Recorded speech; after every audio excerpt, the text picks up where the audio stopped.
مسلم شریف میں ہے، ایک صحابی رسول بارگاہ رسالت صلی اللہ علیہ وسلم میں حاضر ہوئے اور عرض کی، بعض اوقات ذہن میں ایسے خیالات آ جاتے ہیں جنہیں بیان کرتے ہوئے بھی خوف آتا ہے۔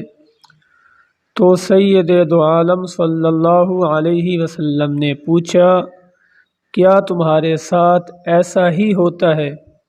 تو انہوں نے عرض کی، جی ہاں۔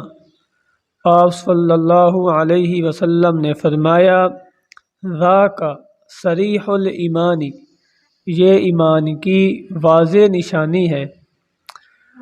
ایک اور روایت میں حضرت عبداللہ بن مسعود رضی اللہ عنہ سے روایت ہے، سید دو عالم صلی اللہ علیہ وسلم سے وسوسے کے بارے میں پوچھا گیا تو آپ صلی اللہ علیہ وسلم نے فرمایا،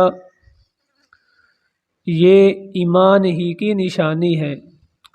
کیا مطلب کہ محض وسوسہ آنا یہ ایمان کی علامت ہے؟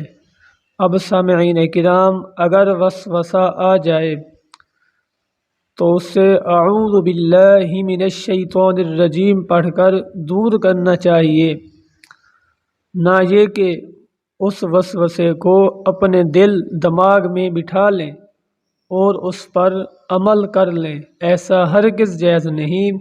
اگر برا وسوسہ آ جائے تو اس پر عمل نہ کریں تو اس وسوسے آنے میں کوئی گناہ نہیں، بلکہ یہ تو ایمان کی علامت ہے۔